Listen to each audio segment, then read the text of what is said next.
end factory farming before it ends us. Why?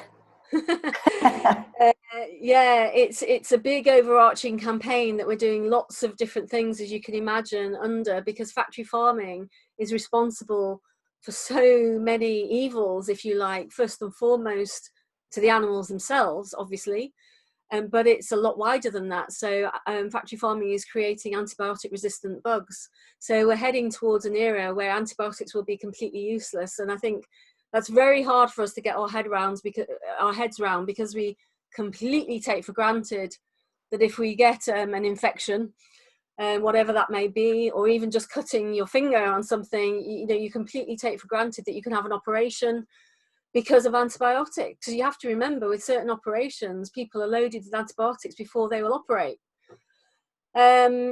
To have that taken away is because one of the reasons is we hear about GPs overprescribing all the time, but what we hear much less of is that the vast majority of the world's antibiotics are actually used in farms, on farmed animals, directly because of the way that they're treated. Because you imagine cramming together thousands upon thousands, sometimes tens of thousands, and in broiler chickens in some places across the world, hundreds of thousands of animals together in conditions where bacteria can thrive and jump from animal to animal to animal. They use antibiotics to try and stop those animals becoming ill in the first place. They used to use them as growth promoters.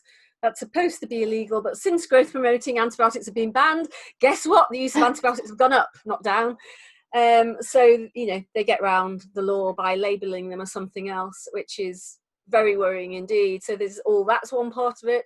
Right. And then separate to that, there's the environmental abuse by factory farming. As I'm sure you're aware, water pollution is one of the biggest concerns of that. But also, perhaps more fundamentally, it's a bit more difficult to explain to the public because it's not so direct as factory farming is cruel. We all get that.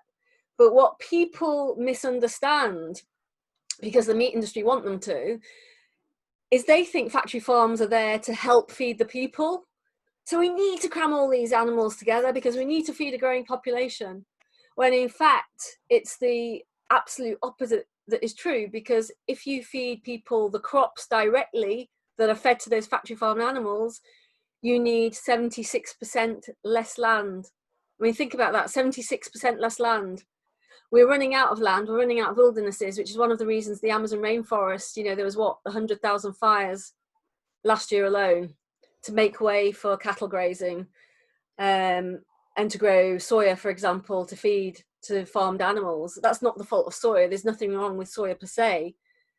What's wrong is meat eating, because the world's wildernesses, not just the Amazon rainforest, that's just a very emotional example at the moment, for obvious reasons. But that is happening the world over. That is being, replicated in just about every nation on the entire planet, where wildernesses, whether they're woodlands, forests, or whatever, are being destroyed to make way to grow crops to feed to animals, or for them to be grazed directly.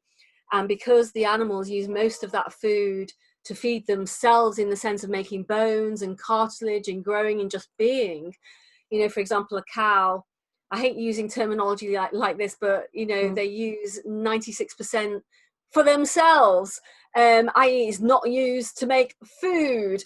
So you lose most of those calories. And it's a little bit more complicated argument to get through to the public. But there are scientists now coming out, like Joseph Poore from the Oxford University, who had published probably the most comprehensive survey ever done, an analysis of how what we eat impacts on the environment. And he's got a lot of respect worldwide. And in fact, through doing his own study, that's why he went vegan, because he said it's wholly unsustainable for the world's peoples to continue to consume meat and dairy.